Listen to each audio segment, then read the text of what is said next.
हाँ जी। कैसे हो आप लोग? ज़िंदगी में सब ठीक ठाक? इधर भी सब ठीक ठाक है।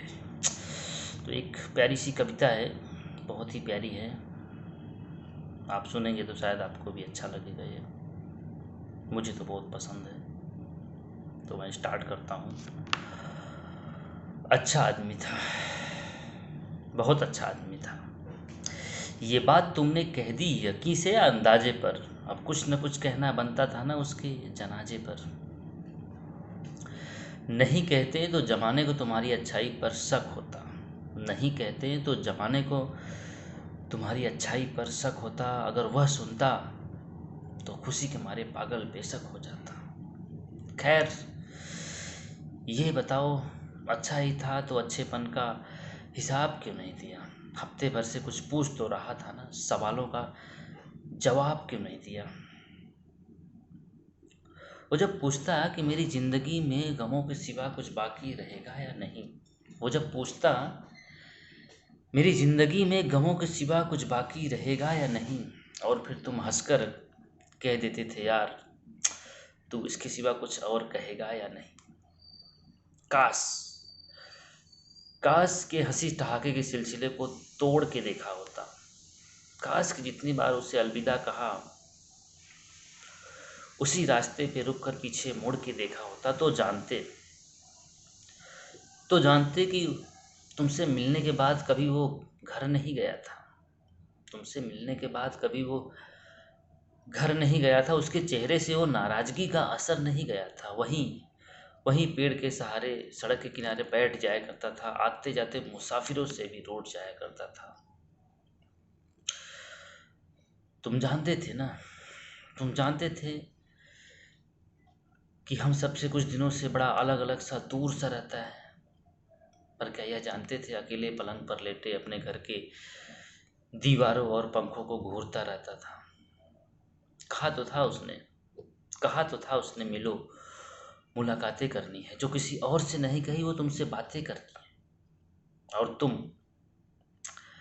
और तुम ऐसे में जिंदगी कैसे जीनी चाहिए? ऐसी फर्जी बातें। दो चार चुटकुलों के साथ वो हंसी वाला इमोजी भेजकर तुम्हें लगता था कि वो संभल जाएगा। संभला नहीं तो क्या, अच्छा आदमी है, समझ जाएगा। पर वो तुम्हारी चीज़ों को पढ़कर सोचता था, और वो तुम्हारी चीज़ों को पढ़कर सोचता था कि एक मेरे ही पास हंसने की हसरत क्यों नहीं है, इस जिंदगी में मेरे सिवा ही मेरी ज़रूरत किसी को क्यों नहीं है। ज़रूरत है, ज़रूरत है।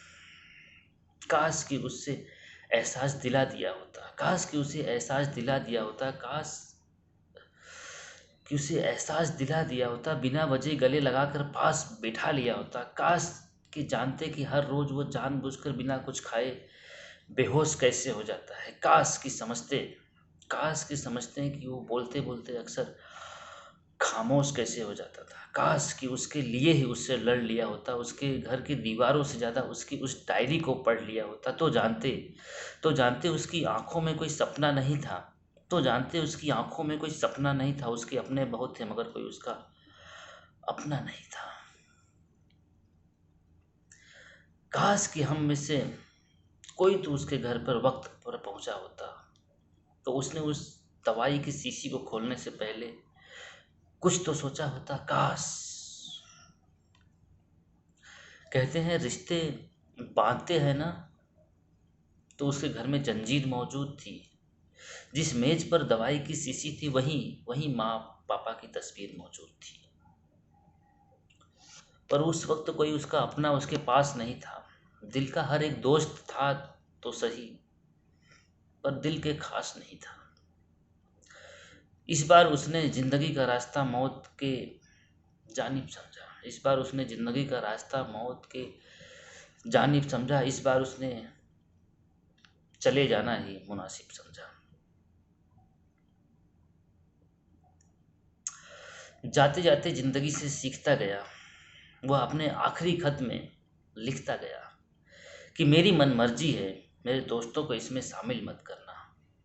मेरी मनमर्जी है, मेरे दोस्तों को इसमें शामिल मत करना, वहां जाके परेशान हो जाऊं इतना काबिल मत करना। और तुम्हें जब जिंदगी बेसब्र मिली, तुम्हें जब जिंदगी बेसब्र मिली, तुम्हें जिनके जाने तुम्हें उसके जाने की खबर मिली, तब एहसास हुआ कि कितना सच कहता था, कितना सच्चा था। और आज सफेद लिबास पहनकर दुनिया को ये बताने आए हो कि कितना अच्छा था। अपने आप को दोस्ती का खुदा, रहनुमा, फरिश्ता सबसे जुदा कहने आए हो। जब तक वो था तब तक तुम मिले नहीं, जब तक वो था तब तक तुम मिले नहीं, आज आखिरी अलविदा कहने आए हो। खैर, जब वक्त के पत्तों से लम्हों की धूल हटाओगे, जब उसके कब्र पर फूल चढ़ाओगे, तो थोड़ी सी बेअदब सी, अजब सी, लेकिन नाराजगी नाराजगी की आवाज आएगी। उसके आखिरी मिट्टी से वो आखिरी आवाज आएगी। आवाज कहेगी कि ऐसे कई मंजर के गवाह हम सभी खुद हैं। मुझ जैसे अच्छे लोग मुझ जैसे अच्छे लोग आज भी तुम्हारी महफिल में मौजूद हैं। तो अगली बार कोई दिख जाए तो उसे बातें करना, मुलाकातें करना, उसका दिल रख लेना, उसके घर जाकर उसको तोहफे देना, और उस दवाई के शीशी को खिड़की से बाहर फेंक देना। तब शायद तब शायद वो जिंदगी जीने का हौसला कर सकेगा, तब शायद वो खुश रहने का फैसला कर सकेगा, तब शायद तुमसे नेकी का काम हो जाए, उसके दोस्तों की पहली लिस्ट में तुम्हारा नाम हो जाए। ये बातें हम सब जानते हैं, सबको पता है, बस कहना लाजमी था ताकि तुम्हें किसी के घर जा किसी के घर जाकर सफ़ेद लिहाज पहनकर ये ना बोलना पड़े, कितना अच्छा आदमी था।